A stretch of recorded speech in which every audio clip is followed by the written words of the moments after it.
Olá, boa noite, seja bem-vindo a mais uma edição do Debate do Dia pela Udia TV. Hoje estou na companhia do meu grande amigo Otávio Ribeiro Neto, do portal odia.com. Hoje, como fazemos toda semana, vamos entrevistar candidatos, discutir alguns assuntos que são recorrentes nesse período da eleição, os assuntos mais atuais.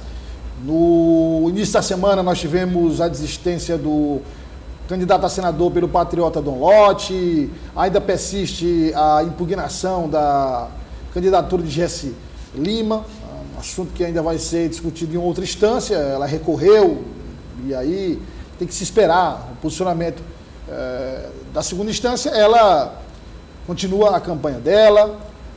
Tivemos também reuniões importantes, uma delas do Supremo Tribunal Federal, para discutir o piso do ICMS, um piso que parece que será facultativo, que é uma bomba que vai explodir na mão do próximo governador, dos próximos governadores brasileiros, e tudo isso nós vamos discutir a partir de agora. Otávio, boa noite, prazer recebê-lo aqui mais uma vez. Boa noite, Douglas, boa noite a todo mundo em casa. Você comentando aí esses fatos da semana, Douglas, e são duas semanas fundamentais, né? Até o dia 2. Né? Vai ser fundamental para os candidatos, para as coligações e os partidos políticos, e a gente que acompanha a política sabe muito bem disso. Qualquer erro, qualquer vacilo nesse momento pode colocar em risco todo um trabalho de pré-campanha, de campanha, então é um momento fundamental. Eu comentava aqui, inclusive, eu conversei com um membro da Justiça do TRE, uma fonte, não posso dizer quem é, e aí ele dizia que, conversei semana passada, ele dizia, olha, Douglas, eu estou pressionado, porque a expectativa, Otávio, era de que houvesse uma enxurrada de fake news e o tribunal tivesse que se posicionar muito sobre essa questão, mas ele disse que não, até foi bem menos do que o TRE esperava, pelo menos que chegou ao conhecimento do TRE, que foi denunciado, e que o TRE fiscalizou também, a fiscalização permanente, mas aí, ao mesmo tempo, eu não conversei, mas mandei uma mensagem para ele, nesse final de semana, ele disse, olha, agora está todo mundo com medo de o que não aconteceu desde o início da campanha passar a acontecer nessa reta final. Porque, veja, uma notícia, como o Otávio disse, que uma notícia falsa, se ela for uma notícia falsa, uma fake news bem elaborada e se espalhar, pode causar estrago. Do ponto de vista de redes sociais. Do ponto de vista de estratégia política, tudo que for feito pelos dois principais candidatos vai ser divulgado, vai ser, sabe, vai ser alardeado, porque isso mostra força. Como, por exemplo, a semana começou com o anúncio do ministro-chefe da Casa Civil, o senador Ciro Nogueira, de que, a gente sabe, noticiou, o ex-senador João Cid Claudino declarou apoio a Silvio Mendes, ao candidato Silvio Mendes. Aí passa pela desistência do Dom Lote. E agora ele apoiava o Dom Lote, desistiu, e não se sabe se vai apoiar João Rodrigues, enfim. Bom, mas aí o fato é que ele declarou apoio a Silvio Mendes, mas um apoio, voto e fazer o possível para ajudar.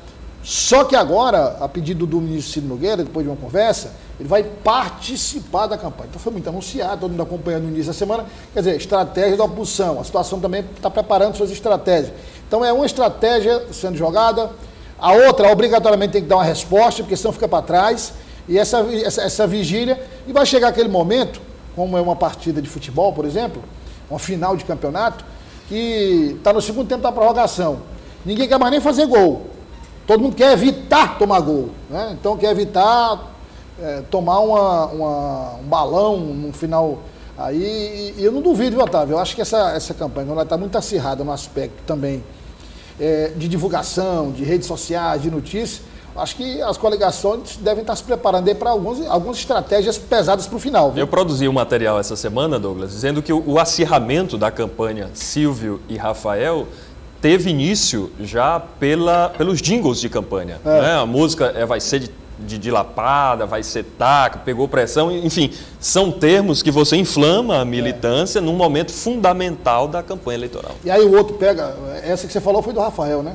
Não, foi dois trechos, um do Rafael, outro do Silvio. E outro do Silvio. Então, assim, aí agora teve outro jingle. Tem barulho de chicote, então tá uma coisa... do Rafael, agora Silvio com João Cláudio, quer dizer, aí, há essa vigilância constante realmente das duas, porque a repercussão é imediata.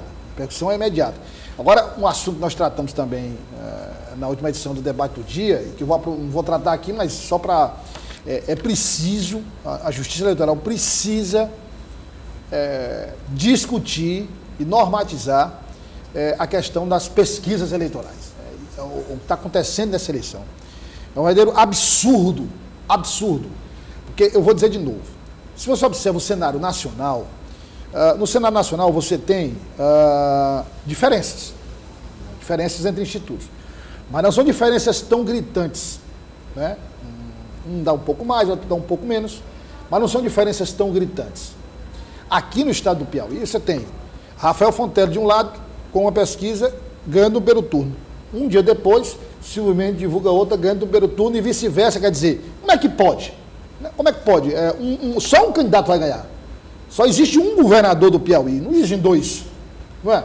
Então, isso está errado, quer dizer, um dos institutos está errado, ou os dois estão errados, quer dizer, mas não pode, na diferença de um dia, ser divulgado duas pesquisas, dando um no primeiro turno, outro no segundo, o outro candidato no primeiro turno também. A nível nacional, Douglas, tem uma justificativa de que é a metodologia, ou pesquisa presencial, ou a pesquisa por telefone. No Piauí, todo mundo faz presencial.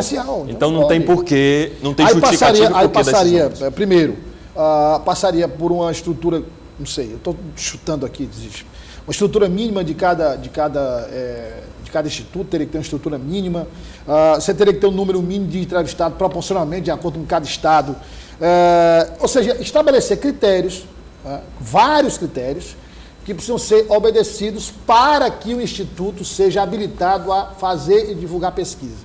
Tem um controle maior por parte do Tribunal Superior Eleitoral, porque é um instrumento que é utilizado para ajudar no entendimento do eleitor, está atrapalhando o eleitor nesse aspecto. Muito obrigado pela sua audiência, lembrando, nós temos um encontro marcado todos os dias, a partir da 1h25. Enquanto tiver a propaganda eleitoral, o Jornal Dia News começa 1h25, participação do Otávio Ribeiro Neto também, do Portal Dia. E aí, quando finalizar a campanha eleitoral, a propaganda eleitoral é gratuita no rádio e na TV, a gente volta para o horário normal. Mas até isso acontecer, nós começamos logo após a propaganda eleitoral. Aqui conosco, o Coronel Nixon, que é candidato a deputado federal pelo PSD. Candidato, obrigado pela presença. Um prazer recebê-lo aqui. Boa noite.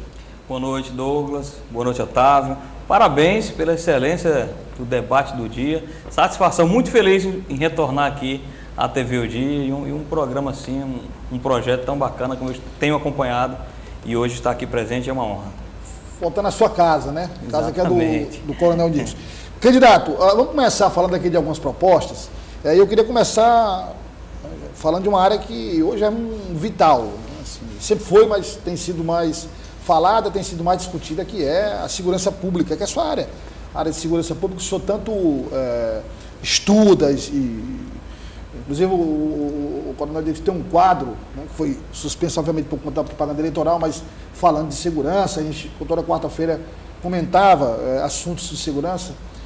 O Coronel volta depois da eleição, e a gente, de tempos em tempos, surge sempre um aspecto novo da segurança pública, Coronel. Agora é facção criminosa. Verdade. Então eu queria saber do senhor, como é que o senhor tem avaliado esse quadro das facções criminosas e o que o senhor o que o senhor acha que deve ser feito para tentar minimizar os efeitos de um problema que hoje está preocupando o país inteiro.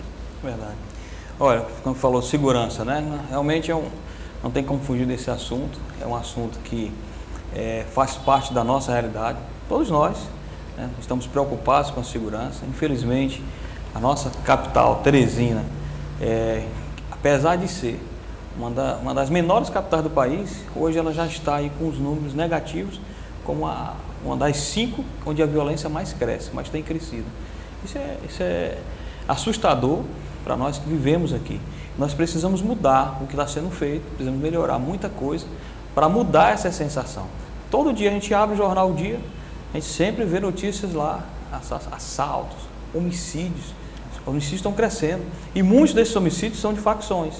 Você falou aí, Douglas, que sempre tem uma novidade, né? E agora são as facções. Infelizmente, essas novidades na área de segurança é sempre novidade ruim. Nós queremos trabalhar para que essas novidades sejam novidades boas para nós cidadãos, nós que moramos em Teresina, moramos no Piauí, que as novidades, as coisas que passam a acontecer relacionadas à segurança pública sejam positivas, sejam de que os assaltos reduziram ou acabaram, não se registra há vários meses nenhum homicídio em determinada região. Isso é que nós queremos buscar. E como buscar isso, né, na segurança? É bem complexo a atividade de segurança pública, envolve muitos órgãos, né, vários setores, é interdependente em vários aspectos, mas há um aspecto básico, fundamental, que é a questão salarial. Falar no recurso humano, temos que dar qualidade ao recurso humano, temos que motivá-lo ao recurso humano. Nós não podemos estar aqui com um profissional que ganha na categoria dele o pior salário do país. Não, nós temos que mudar isso aí. O Piauí é grande, precisa de efetivo para ocupar as principais cidades, os centros. Todo município precisa de um efetivo mínimo, tanto Polícia Militar quanto Polícia Civil. Além disso, para a facção especificamente, nós precisamos de tecnologia. Aí é outro patamar. Outro patamar. Precisamos de inteligência, Douglas. Para se combater facção é com atividade de inteligência. É assim que combate facção. E inteligência tecnológica.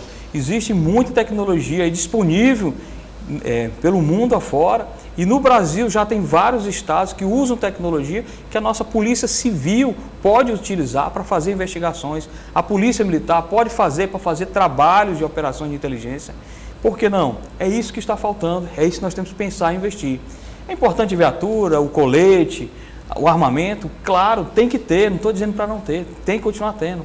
O policial motivado, com salário adequado, as condições de trabalho, mas tecnologia, investir em atividade de inteligência é primordial, básico para se pensar e realmente fazer frente para parar com essa guerra de facção que só cresce cada vez mais, infelizmente, no nosso estado. Coronel, ainda na questão da segurança pública, a segurança, a pasta, a responsabilidade pela segurança é delegada ao Executivo, no caso do Piauí, ao governo do estado. O que é que um deputado federal pode fazer por esse setor tão fundamental?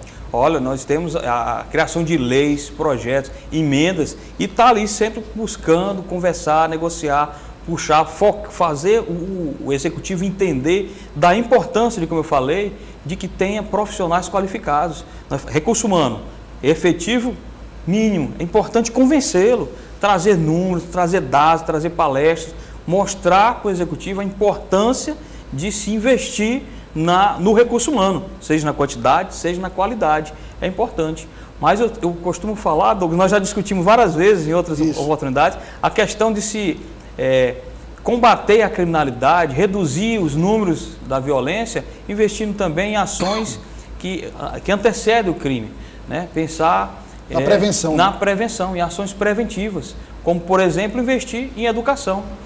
Nós já discutimos aqui em outras ocasiões, Douglas, números de outros estados e de outros países, na qual mostrava que a evasão escolar é diretamente proporcional à criminalidade. Ou seja, num bairro, na cidade, numa região, onde aumenta a evasão escolar, ou seja, o jovem abandona a escola, aumenta a evasão escolar, aumenta a criminalidade. Quer dizer, o Estado perde duas vezes, né? Ele perde porque o aluno ele não continua na escola, então o Estado deixa nesse quesito de receber menos. Perfeito. E ele perde porque, fatalmente, essa criança que saiu, esse jovem que saiu, vai para o crime, ele vai ter que, além de não receber na educação, vai ter que gastar na segurança para combater esse crime. Agora, uma questão...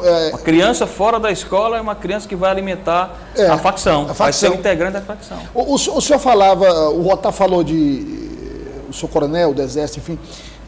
a gente tem, por exemplo, a bancada da bala, né, conhecida como bancada da bala, que são pessoas ligadas à segurança pública, de uma forma direta ou indireta. Essa bancada cresce sempre de eleição para eleição, cresceu muito com a eleição do presidente Bolsonaro e a perspectiva é de que cresça ainda mais. Fora essa bancada da bala, a gente tem vários deputados da área de segurança, sejam da Polícia Militar, Polícia Civil, Polícia Federal, seja da Justiça, por exemplo, na área da Justiça Criminal, enfim. Por que a gente não vê, candidato, essa realidade ser mudada através de uma pressão dessa bancada inteira? Tudo bem que tem lá seus interesses particulares, mas que em um determinado momento todos esses homens da segurança pública se unam e dê uma pressão, é um número expressivo, Otávio, no Congresso, para mudar essa realidade. É verdade. Como falamos aqui, a segurança pública, muitas vezes, no meu entender, de forma injusta, é sempre levada a responsabilidade para a polícia. E às vezes só a polícia militar. A criminalidade aumentou, é a polícia militar que não está presente. De forma injusta, se responsabiliza às vezes... Polícia é o final, é a ponta da linha. É a ponta da linha. Por vezes um policial militar está dando a vida dele diariamente, dando o seu melhor, prendendo várias vezes o mesmo criminoso e soltando. Quantas vezes ano passado, nós comentamos aqui casos de um mesmo meliante sendo preso pela Guarda Municipal de Teresina, né? Então, o que tem que acontecer é a conscientização de todas essas instituições que são interdependentes. Você vê, quando a Polícia Militar chegou, prendeu um suspeito, conduziu para a delegacia, entrou a Polícia Militar, a Polícia Civil no circuito, ela precisa ter capacidade de investigação. Se a Polícia Militar levar todo dia sempre criminoso, a Polícia Civil precisa ter capacidade para investigar, levantar, fazer o que for necessário, com o que está previsto na legislação, para os 100 que recebeu. Não pode estar lá segurando, né? Tem a questão do Ministério Público também, a Defensoria Pública e até chegar no Poder Judiciário. É necessário que todos, o Poder Judiciário também, tenha a capacidade de fazer fluir esses processos de forma legal, com celeridade, dentro das normas vigentes e não se perdendo prazos e só incentivando a impunidade. E a impunidade gera mais violência.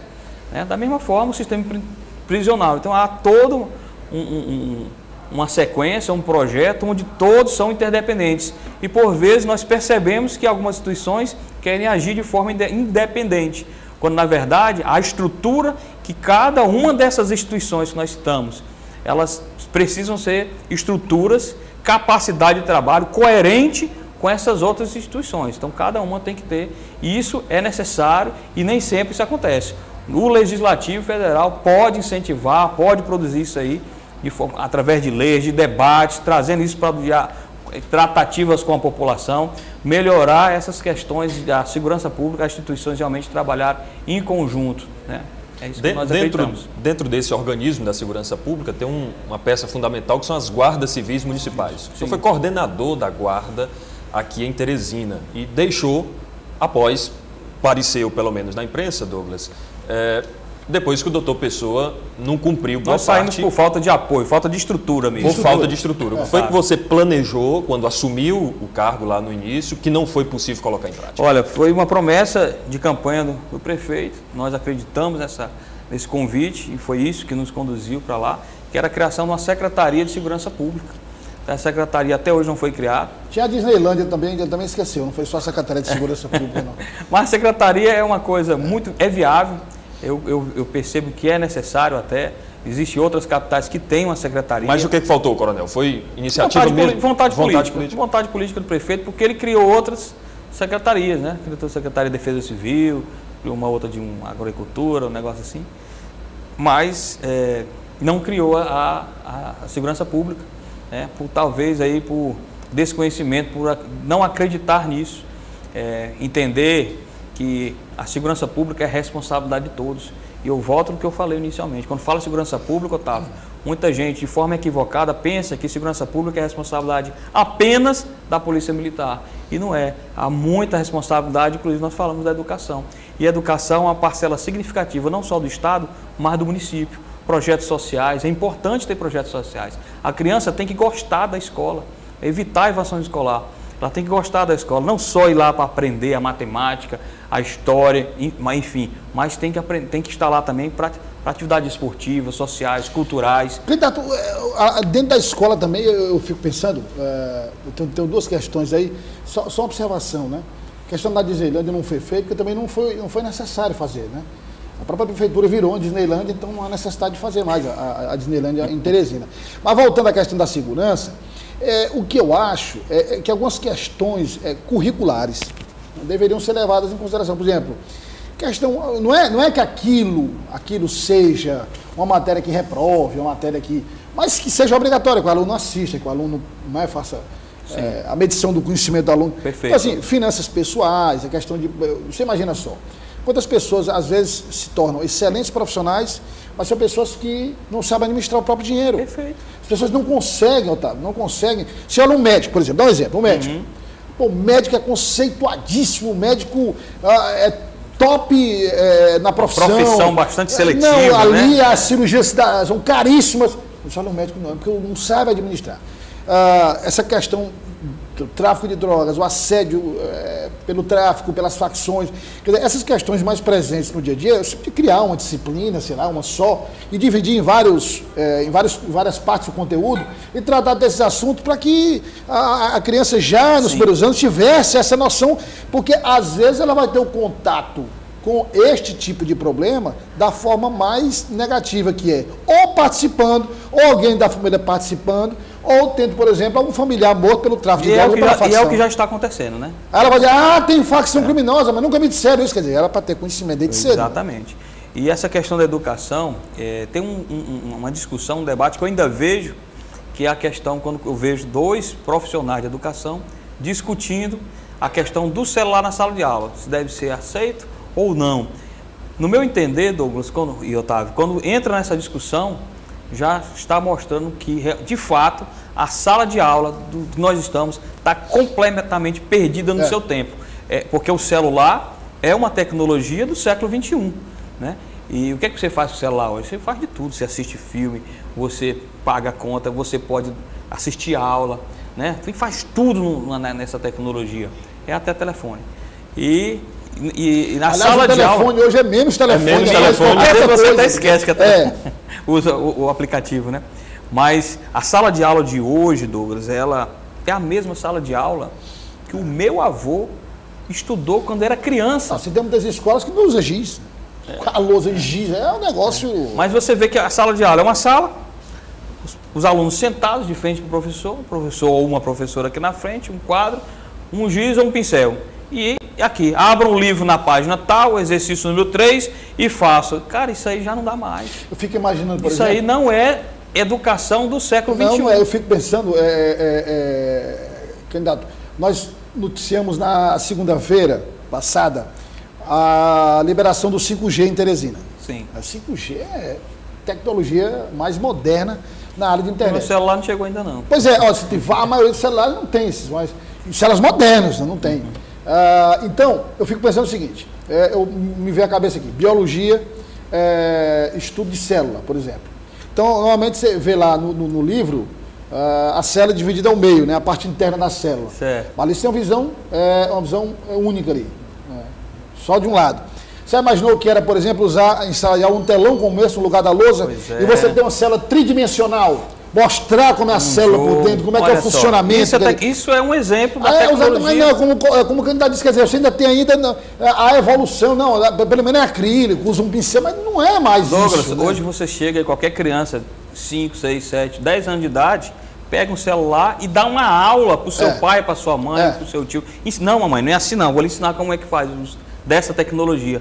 E nós adultos ali, às vezes, ficamos ali, né, inseguros. Eu me lembro a faculdade, eu passar um filme de jornalismo, aí entrava o funcionário da faculdade empurrando um móvel com a televisão e um DVD. Isso é para ter um telão desse cinema na sala, para você assistir, seu negócio. Então, assim, essa... E aí, falando em tecnologia, pois não? Como é que um professor, nessa sala de aula que nós falamos... Eu nem enxergava, que era menor do que aquele retorno ali, eu não enxergava nem um filme, entendeu? Então, como é que um professor vai conseguir chamar a atenção, prender a atenção daquele jovem que domina essa tecnologia? Um exemplo é o celular, que nós estamos falando, né? Porque o celular já faz parte da realidade de quase todo mundo. Então, como que esse professor, com uma lousa, um giz, um pincel, a fala por si só, vai prender a atenção desse jovem que já acostumou com essa tecnologia? Não roda mais, então temos que mudar. E não somos nós, é o profissional da educação, aquele pesquisador, é o pessoal que realmente vive pensando nisso, trazer ideias, projetos realmente para transformar a sala de aulas para o século XXI. Então, por exemplo, você perder tempo, o professor perder tempo hoje, escrevendo, quer dizer, isso não existe mais, né? Isso não existe. Então, você imagina só, o professor tem o material dele inteiro, né? O material dele todo da aula, por exemplo, né? O material da aula. E aí o que é que acontece? A lousa está lá, você tem a programação lá, alguma espécie de mini TV mesmo, tem um suíte lá no colégio, o professor passa, isso aqui, e a pessoa vai controlando e vai pro telão, indo de acordo com a aula e tal. Quer dizer, não precisa perder tempo escrevendo nada, não precisa, imagens selecionadas, tem essa National Geographic, tem o History, tem várias imagens que são... Então, mas aí outra questão também, que é a tecnologia. A questão de tecnologia. Ainda, candidato, se discute hoje na área de segurança pública, com toda a tecnologia que nós temos, a gente se discute integração das forças policiais, algo que já devia estar também no outro patamar, né? Foi como eu falei, falta essa consciência de que essas instituições, elas são interdependentes. Elas não podem, não vão conseguir viver de forma isolada, cada uma resolvendo o seu problema, pensando apenas no seu umbigo. E só vai gerar problemas para cada uma dessas instituições e para a sociedade como um todo, na qual cada um daqueles profissionais faz parte, né? Por vezes nós vemos aí todos esses profissionais que nós citamos, faz parte desse processo que a segurança pública está inserida, e são vítimas também da criminalidade, dos assaltos, dos furtos, e cada vez mais crescente. É necessário ter essa conscientização para que não fique ali um dando ordem no outro, não é isso, mas ter consciência que a capacidade de trabalho de cada um é necessário haver um equilíbrio. Agora, né? só nesse ponto ainda, Douglas, envolvendo tecnologia, educação, segurança pública, eu estive essa semana numa escola cívico-militar, a escola cívico-militar Coronel Otávio Miranda, lá em Campo Maior. Eu fiquei impressionado com a disciplina dos alunos. Você já viu a diferença, né, Otávio? Você sente a diferença é gritante. Você é um defensor desse modelo educacional? Que não necessariamente seja, por exemplo, um modelo que o aluno vai para a escola cívico-militar. Não, então o aluno, ele obrigatoriamente vai seguir a carreira militar. Não, o aluno que está, por exemplo, na escola de ensino religioso, que tem uma pegada mais religiosa, ele vai ser padre, ou vai ser da área evangélica. Não é isso. É a questão de organização mesmo ali, né? Quer dizer, fazer uma integração da pedagogia com a disciplina que as Por exemplo, essa questão da escola cívico-militar. É muito difícil alguém que começou na escola cívico-militar, Otávio, como você falou, pegou toda aquela hierarquia, né, Otávio? Para ele ir para uma facção é muito complicado, é difícil, né? Eu sou a favor dessa, como outras formas de educação. Eu acredito, Otávio, verdadeiramente que o ensino, aquele de mais tempo na escola, né? Integral. Ensino integral, obrigado. O ensino integral eu acredito como urgente. E isso eu sou defensor, porque se não for integral, o que vem acontecendo é o surgimento daquele jovem, um termo que eu aprendi aqui em Teresina, que é o jovem nem, né? Nem trabalha nem estuda, né? Nem trabalha nem estuda. No meu entender, o ensino integral é necessário. Existem escolas particulares que seguem esse seu método, como você mencionou, o ensino militar, cívico-militar, escolas públicas e escolas particulares. Eu não vejo problema nenhum, que elas existem, sou a favor, que tenha como opção para a criança, tem essa querer também ir para esse ambiente, e a família também concorde, né? Mas eu vejo a necessidade de criar também outros modelos, desde que seja o ensino integral. Eu concordo, colocar tecnologia é necessário. A base eu concordo com mas tem que a base tem que ser integral, para começar a história. E a criança a criança de hoje, ela tem que se sentir desafiada, tem que mexer na criatividade dela. Não adianta mais, como eu falei, abra um livro na página tal e decore com a... Isso aí ela abre o YouTube e ela descobre na hora. A criança tem hoje acesso à internet, quer dizer, você tem que pensar, como disse o coronel, num outro nível de interação para surpreender, porque caso contrário ela já tem ali a surpresa diária, né? Aquele conhecimento básico ela já busca ali nas mídias, na internet. Coronel, nosso tempo está esgotado, mas aí eu só tenho 30 segundos para se dirigir à nossa audiência, divulgar seu número, pedir voto. Pois bem, sou o Coronel Nixon, coronel do Exército Brasileiro, comandei o 25º Batalhão de Caçadores, batalhão do Exército aqui de Teresina, passei pelo Ministério da Justiça, pela Secretaria Nacional de Segurança Pública, estive à frente da Guarda Municipal de Teresina. Estou agora na política, deixo de ser um eleitor, sempre crítico dos políticos, sempre até frustrado com algum resultado de algumas políticas, descruzo os braços e entro agora para a política como candidato a deputado federal e peço seu voto. Coronel Nixon para deputado federal, 5525 é o meu número. Dia 2 de outubro, vote Coronel Nixon 5525. E quero fazer diferente, quero trazer essa experiência de 30 anos de Exército Brasileiro, não só o que eu aprendi lá de hierarquia e disciplina. Não, não é só isso. É também a experiência na gestão pública de integrar para a sociedade um serviço de qualidade com os meios que nós temos. Coronel Nixon, deputado federal, 5525. Muito obrigado. Douglas, eu que agradeço. Muito obrigado o espaço, o convite, a conversa. Otávio, parabéns aí pelo trabalho. Estamos disponíveis. Até a próxima. Até a próxima. Obrigado. Vamos para o intervalo comercial, Otávio. Na volta, o nosso convidado é o deputado estadual Gustavo Neiva, que é candidato à reeleição. Candidato à reeleição pela oposição. Gustavo Neiva, que é candidato à reeleição, concorre à reeleição pelo Progressistas e era do PSB, foi progressista, como nós anunciamos aqui também. O deputado Marden era do PSDB, também foi para Progressistas. E a gente conversava no bastidores aqui, a gente começa o programa. Tem 2 deputados no Piauí, esses são especialistas em oposição. Se você perguntar para esses 2 parlamentares o que é oposição, eles sabem. Gustavo Neiva e Marden Medeiros, esses 2 aí. Deputado, boa noite, obrigado pela presença. Boa noite, Douglas, boa noite, Otávio. É um prazer estar aqui. A chamada seca foi... Mas que a gente tem sentido aí que a seca vai acabar. Viu? Pois é, mas somos heróis da resistência, viu, o 2. Tinha uma terceira, mas parece que não continuou, né? Que é a deputada Tereza. A deputada tem que se calar um pouquinho por conta da federação, porque podia ser prejudicada, né? Não foi vontade nem dela. A federação que... A vontade da deputada Tereza, ela está na oposição, mas ela nacionalmente não teve o que fazer, né? Não teve... Mas, deputado, eu queria começar falando com o senhor o seguinte.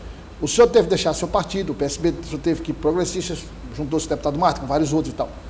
E essa eleição, deputado, o senhor foi prefeito na sua cidade várias vezes, o senhor deputado estadual, seu pai também militou e milita na política há muito tempo, e o senhor conhece muito bem a história política do estado do Piauí. Este pleito pode ser classificado como um pleito diferente para a oposição? Não resta dúvida. E aí a gente tem andado e tem percebido claramente que realmente a oposição agora está muito mais forte. Nós temos hoje um partido que é muito forte no interior, que é o Progressistas, que nós temos aí mais da metade dos prefeitos apoiando o doutor Silvio Mendes, e temos um candidato a governador que já foi prefeito de Teresina, que quando saiu da prefeitura de Teresina tinha 92% de aprovação. Isso demonstra o carinho e o apreço e a admiração que Teresina tem pelo doutor Silvio. E a confiança acima de tudo. Aí eu pergunto ao senhor, então é a junção do... E no interior, qual é esse sentimento que o senhor tem percebido? O interior, Douglas, são 20 anos de oportunidades que o povo do Piauí já deu ao grupo que aí está. E nada foi feito, ou praticamente nada foi feito. Nada mudou na vida da população. Continua o povo sem educação, sem saúde pública, a política de saúde pública é ambulância ou terapia. Você imagina, eu estive esse fim de semana em Corrente, uma pessoa que passa mal, precisa de um socorro em Corrente e ter que andar 900 quilômetros para Teresina. Ou chega já sem vida aqui, ou chega com a doença bem agravada. Então, é essa a segurança pública, né? Hoje nós temos uma insegurança generalizada. A bandidagem tomou conta de todo o estado do Piauí, não é só em Teresina. Há municípios com 15, 20 mil habitantes que tem 2 policiais para fazer a segurança. E se a prefeitura não der o combustível ou não pagar a folga desse policial, aí é que não existe segurança. Então, assim, os serviços que são essenciais, que são de responsabilidade do governo, estão todos eles precarizados. As estradas, agora mesmo, lá no extremo sul, entre Corrente e Parnaguá, a população no povoado Fazenda do Meu fez um protesto. Olha, você já viu isso? Interditaram a pista, a PI lá, queimaram o pneu, protestando pelas péssimas condições da estrada que liga Parnaguá à Corrente. Então, é esse sentimento de mudança que está em toda a população. Então, por quê? Porque já deram muita oportunidade. Quem não fez em 20 anos, não será em mais 4 que irá fazer. Então, o povo entendeu que é chegada a hora de virar essa página, de fechar esse ciclo e dar uma oportunidade a quem tenha a experiência administrativa, já testado e aprovado em Teresina, para fazer essa reconstrução do estado do Piauí. E o doutor Silvio Mendes é um homem que cuidou da educação, colocou a educação de Teresina, a melhor educação dentre as capitais do Brasil, construiu o HUT, porque é um profissional da medicina, e o HUT hoje, apesar de ser um hospital municipal, mas é quem socorre todo o estado do Piauí, e é essa uma das principais reclamações da população, é a saúde pública, e o doutor Silvio Mendes tem se comprometido em reestruturar, reaparelhar todos os hospitais regionais para que esses problemas de saúde sejam resolvidos lá na ponta, lá no município.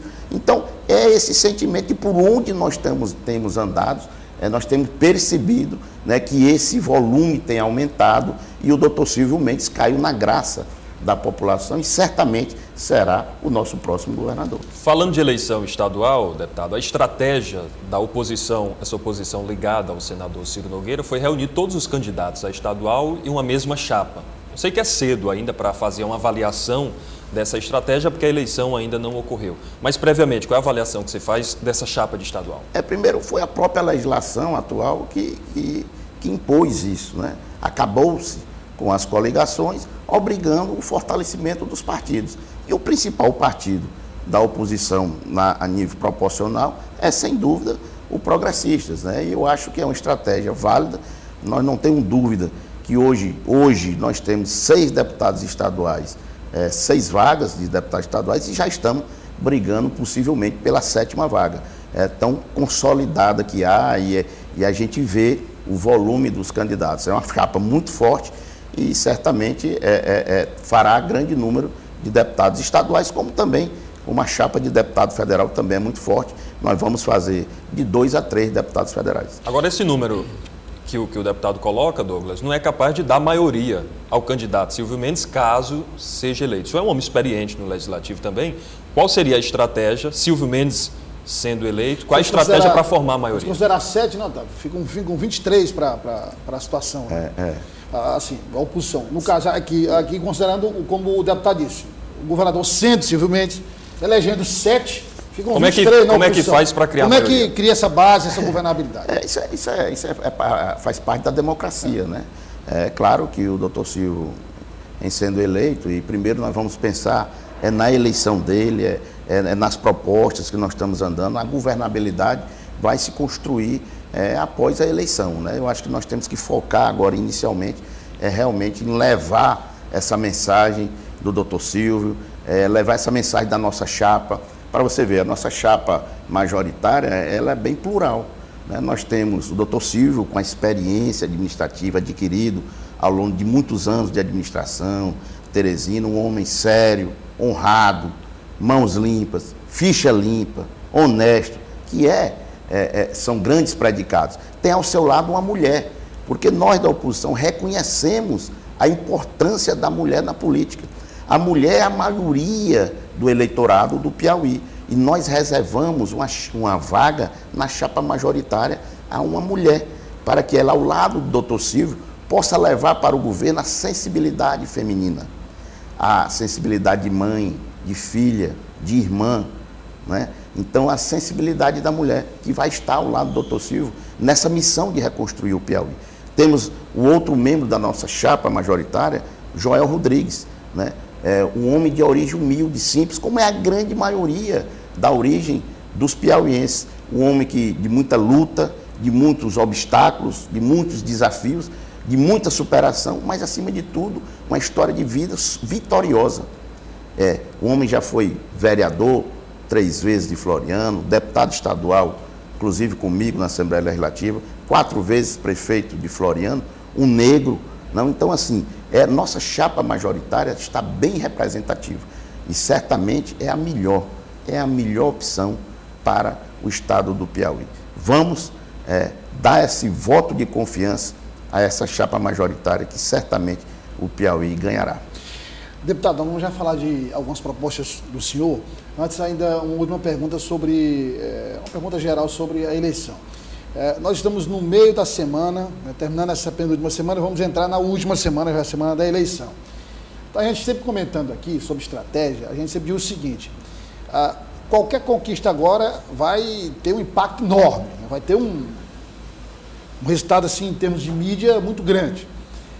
Agora, mais do que isso, eu imagino que cada chapa, a liderada por Rafael Fonteles, a liderada por Silvio Mendes, cada chapa está pensando em não pegar um balão, ou seja, não falando em time, não tomar um gol. A gente está nos 15 minutos da prorrogação, se tomar um gol, não, vamos para os pênaltis aqui, pelo menos. Então, assim, como é que a oposição está trabalhando essa questão? Vamos até usar a linguagem policial, um serviço de inteligência, no sentido de não ser surpreendida com uma ação ou qualquer tipo de acontecimento que possa refletir na questão do desempenho do candidato Silvio Mendes. Não, eu acho que a campanha está bem estruturada, né? A nossa base hoje ela é bastante sólida, dedicada. Só para dar um exemplo, o senhor lembra da eleição Dilma-Marina. Né? Marina na frente, praticamente presidente do Brasil, e aí ela começou a ser atacada de tal forma que derreteu a mas você lembra também que a grande parte desses ataques eram fake news, né? Eram mentiras, e eu acho que hoje, devido à globalização da informação, praticamente todo mundo tem acesso às redes sociais, o povo hoje está prevenido contra esses fake news. O que a gente vê é o desespero do governo e tentando atacar de toda forma o doutor Silvio Mendes. É um homem que tem uma reputação ilibada, uma conduta de vida profissional, política, irretocável, e nada pega no doutor Silvio. Isso é muito mais desespero do governo, que está vendo, depois de 20 anos do mesmo, e que não apresenta nenhuma proposta para o estado do Piauí. Porque você imagina, depois de 20 anos de oportunidade, você chegar para a população e tentar convencer que vai melhorar a educação. A população vai perguntar, teve 20 anos e não melhorou por quê? A saúde, vou estruturar. 20 anos de oportunidade, não estruturou por quê?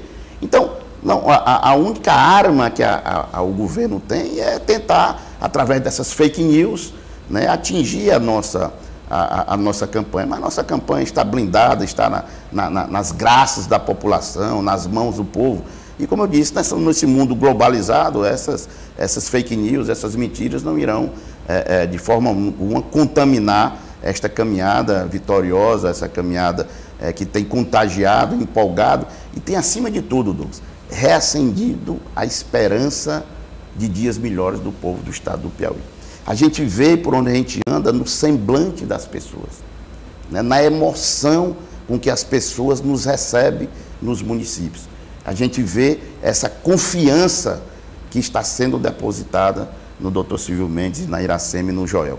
Isso, sem dúvida nenhuma, aumenta ainda muito mais a responsabilidade e o compromisso dessas pessoas para honrar e retribuir esse voto de confiança que eles receberão no dia 2 de outubro. Agora, sobre ainda, pegando o gancho aqui do Douglas, sobre qualquer coisa que pode acontecer nessas semanas que são essenciais, que pode mudar o resultado do pleito, nós tivemos semana passada o presidente Jair Bolsonaro pedindo voto a Silvio Mendes. Teve impacto essa declaração na campanha, na sua avaliação?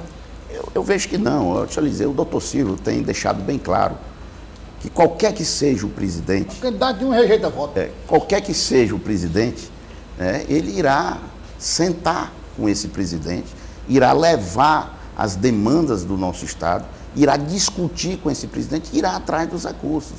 Isso nós temos tantos problemas no Piauí, tanto desgoverno, tanta coisa ruim aqui no estado do Piauí, que nós estamos focados única e exclusivamente na campanha estadual, né? Então, isso de forma alguma irá atingir a nossa caminhada, a caminhada do doutor Silvio. Como eu disse, eu acho que a cada dia que passa, a gente se convence mais que nós estamos no caminho certo, o povo tem abraçado a nossa candidatura e é chegada a hora da mudança. A grande mudança, a mudança com responsabilidade, a mudança, acima de tudo, com segurança, porque nós vamos entregar ao governo do estado, a partir de janeiro de 23, a um homem que tem a competência necessária e suficiente para fazer essa grande transformação. Agora, o deputado estadual Gustavo Neiva, o que é que o senhor tem priorizado na sua campanha, o senhor como parlamentar que pleiteia a reeleição em termos de proposta, deputado? Bom, Douglas, primeiro digo à população e mostro a minha coerência. Aqui no começo do programa nós dissemos que o deputado Gustavo Neiva, com o deputado Marden, sabe o que é ser oposição. E nós sabemos, e a população sabe o que é ser oposição, especialmente num estado como o estado do Piauí. Então, primeiro eu mostro à população a minha coerência. Eu estou aonde o povo me colocou, que foi na oposição, já há 8 anos. Não me rendi às benécias, aos encantos de governo. O senhor foi chamado em algum momento? Não foi. Eu estou lhe dizendo que eu estou aonde a população... por longe, sem nenhuma... Não, eu estou onde a população me colocou. E eu tenho desempenhado o meu mandato. Porque eu costumo dizer, Douglas, que ser deputado não é só fazer leis. Porque nós já temos um arcabouço jurídico bastante complexo e muito grande. São centenas, milhares de leis que nós nem conhecemos e muito menos colocamos em prática. Eu acho que a grande força de um parlamentar é a fiscalização. E isso eu tenho desempenhado com muita honra e com muita firmeza. Eu fui membro da Comissão de Saúde da Assembleia Legislativa e por isso falo da saúde pública, percorri todos os hospitais regionais, de Corrente a Parnaíba, todos eles com os mesmos problemas. Apesar de ter um bom quadro clínico, médicos, enfermeiros, técnicos de enfermagem, enfim, grande quadro clínico, mas esses profissionais não têm condições de desempenhar o seu trabalho e prestar um serviço à saúde condizente e satisfatório para a população. Então, falta material, falta medicamento, falta equipamento. Então, todos eles. Então, fiscalizei os recursos. Estive ao lado dos profissionais da educação quando o governo não quis e não pagou o piso salarial. Eu estava lá defendendo a valorização do magistério. Eu estava denunciando que o governo do Piauí recebeu 1 bilhão e 600 milhões do precatório do Fundef, dinheiro mais do que suficiente para fazer a revolução da educação pública no nosso estado, mas infelizmente envereda pelo caminho do desvio. Denunciei o PROAGA como um programa fantasioso e eleitoreiro e a Polícia Federal já foi atrás do PROAGA. Nesses últimos 4 anos, isso é um dado vergonhoso, nos últimos 4 anos a Polícia Federal já foi 5 vezes na Secretaria de Educação do Estado do Piauí. Isso é um dado estarrecedor e vergonhoso. O Piauí, agora saiu recentemente, depois de 20 anos de governo, é o 2º estado onde as pessoas mais passam fome. Isso é vergonhoso. Isso a população tem que tomar conhecimento. Nós temos que mudar essa situação. A segurança pública, nós temos hoje a metade do efetivo que a lei obriga da Polícia Militar a ter. Por isso que não existe segurança pública. Hoje, Teresina, certamente há 20 anos atrás, era a cidade mais pacata, mais segura, mais ordeira. Hoje ninguém senta mais na porta de casa. Os comerciantes, os empresários, estão todos eles trancados atrás de grades e os bandidos soltos. Teresina hoje é a 4ª cidade mais violenta do Brasil. Então, quem já teve 20 anos de oportunidade e não mudou, não será em mais 4 anos que vão mudar. Porque ele tem o poder pelo poder, para se logo completar, não para servir a população. Então, é isso que a população já entendeu. E já entendeu e certamente vai ratificar o nome do doutor Silvio no dia 2 de outubro. Então, eu como parlamentar tenho sido essa voz altiva na Assembleia Legislativa, defendendo todas essas classes. Quem não lembra que quando o governo federal, uma lei aprovada de uniformização da alíquota de cobrança do ICMS, o governo do Piauí não queria cumprir a lei. O candidato do governo foi para a televisão, por meio de comunicações, disse que aquela lei não iria reduzir o preço do combustível. E o deputado Gustavo Neiva esteve lá na tribuna exigindo e cobrando que o governo cumprisse a lei, porque estava sendo praticada uma extorsão no bolso do consumidor do Piauí. Olha, você imagina, um dos estados mais pobres da federação, cobrando a 2ª alíquota mais cara da gasolina, 31% de ICMS. É inconcebível, inaceitável isso. E o deputado Gustavo Neiva, e graças à mobilização da população, o governo do estado se viu obrigado a cumprir a lei, por ele não tinham cumprido. Então, são esse meu trabalho que me credencia chegar hoje a todos os lares piauienses e pedir novamente o voto de confiança da população para que eu possa retornar à Assembleia Legislativa e continuar esse meu trabalho em defesa, acima de tudo, do estado do Piauí e da população do meu estado. E é por isso que eu estou aqui pedindo aqui o voto para deputado estadual, um número muito fácil, 11.111. Rapaz, o deputado Gustavo no sorteio ficou bem. Ficou bem. Não foi, rapaz. Pois é, né? É uma carreira de um. Você tecla no 1, até aparecer o rosto do deputado Gustavo Neiva, aí é só no verde confirmar. E está dando um voto de confiança a um parlamentar que buscou honrar o voto dos piauienses, que fez um trabalho na Assembleia Legislativa de muita responsabilidade, de oposição, mas com responsabilidade, sem fake news, sempre utilizando dados oficiais dos órgãos de controle, cobrando, denunciando, sugerindo. Esse foi o meu trabalho na Assembleia Legislativa, frente à oposição. O deputado Chá falou do nome, lembrei de um candidato de um estado, não sei qual era o estado, também não vou dizer o partido para não fazer propaganda. Era de um partido, também era o mesmo número, né? Deputado estadual são 5, né? São 5 números. Sim. No caso, deputado 11.111. Aí, na verdade, não foi na imprensa, foi na internet os vídeos, né? O deputado conversando com ele, então, esse deputado, eu vou votar no senhor e tal, mas eu não estou lendo. Não, é só a senhora tecla, é um número só. Assim, não, mas para me lembrar que é 5 vezes, o deputado disse, não, faça o seguinte. A senhora sabe quando chega lá o deputado, sei. Quando chega lá o deputado estadual, a senhora aperta esse mesmo número até não caber mais. Ele disse, quando parar de aparecer o número, a senhora vai no verde. Aí pronto, aí ensinou direito. Parou. Vale, né? Vale, né? Vale. São as técnicas, né? Exatamente. Agora essa questão é interessante. Essa questão do número influencia em alguma coisa, deputado? Eu acho porque o senhor era do PSB, era 40, né? Era 40. Agora o senhor está do Progressista 11, né? Influencia em alguma coisa? Não, eu acho que não. Hoje a população já está bastante habitualizada, né?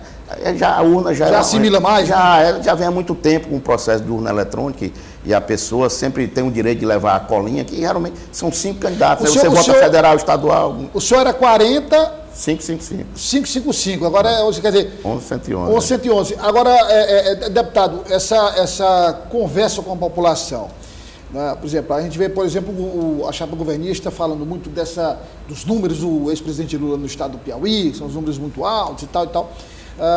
E, ao mesmo tempo, os defensores do presidente Bolsonaro dizendo que, claro, reconhece que o ex-presidente Lula ganha no estado do Piauí, mas que a diferença vai ser muito menor do que foi a última vez. Aí eu pergunto ao senhor que viaja muito no interior, foi prefeito no interior, o senhor nota que a população evoluiu muito no aspecto de perceber essa questão da fake news, essa questão do que foi feito e do que não foi feito, das propostas. A população está bem mais conscientizada? Eu acho, claro que eu acho. A gente percebe plenamente. A população hoje está dissociando totalmente a eleição do plano nacional do plano estadual. Totalmente. Na conversa dá para perceber. Claro, totalmente. Porque as pessoas, o plano nacional é uma coisa que está mais distante aqui do eleitorado. Aqui as pessoas aqui que moram no Piauí, nos municípios, nas cidades, aquelas cidades que não tem água para beber. Você já pensou ter cidades no Piauí que a população da zona urbana não tem água potável para beber? Depois de 20 anos do mesmo governo não resolveu um problema desse, é incompetência. E aí a população não aguenta mais. Então, a população sabe dissociar totalmente a eleição do plano nacional do plano estadual. Por quê? Porque aqui, no plano estadual, ele sente as consequências mais de perto. Ele sente a falta da saúde, que procura um hospital regional e não tem seu problema de saúde resolvido. A educação, que o Piauí passou 2 anos de pandemia sem aula e mais 6 meses desse ano dos professores em greve. Então não há educação. A segurança, como eu disse, os empreendedores, os micro e pequenos empresários, tendo que botar grade nos seus comércios, porque senão a bandidagem carrega tudo. Então, as pessoas sentem que o problema grave é a nível local. E a nível local, já deram oportunidade demais a um grupo que não resolveu o problema. Então, a população já está consciente que é chegada a hora da mudança. Então, como eu disse, nesse mundo globalizado da informação, há totalmente essa dissociação do plano nacional do plano estadual. A gente percebe claramente. Deputado, nosso tempo está esgotado, é 30 segundos para divulgar seu número, pedir o voto. Bom, primeiro eu queria parabenizar o programa, agradecer a oportunidade, dizer que nós estamos aí na reta final. É hora da gente convencer o amigo, o vizinho, o parente que ainda esteja indeciso. A verdade sempre vence. A verdade sempre vence, o fake news, a mentira. Nós não estamos cansados de promessas não cumpridas, de enganação. Então é chegada a hora dessa grande mudança. Peço o voto aqui para o doutor Silvio Iracema, 44, Joel, o senador, que tem a origem semelhante à grande maioria dos piauienses, com o número 111, e para deputado estadual, deputado Gustavo Neiva, 11111, para que eu possa continuar na Assembleia Legislativa, desempenhando o papel que eu desempenhei até agora, com muita tranquilidade, com muita ética, com muita segurança, com muita firmeza. E certamente a gente tem percebido por onde nós temos andado, o carinho da população e o reconhecimento da população do nosso trabalho, e eu peço mais uma vez esse voto de confiança. Gustavo Neiva, 11111. Muito obrigado. Obrigado, deputado. Obrigado, Otávio. Prazer. Abraço, Douglas. E um agradecimento especial a você que nos acompanhou até agora, nessa noite de quarta-feira. Muito obrigado pela audiência. Eu faço o convite. Amanhã a gente se encontra novamente no jornal O Dia News, logo depois da propaganda eleitoral 1h25, com as principais notícias do dia. Semana que vem tem o último debate do dia, já na semana, na reta final da eleição. Boa noite, até amanhã.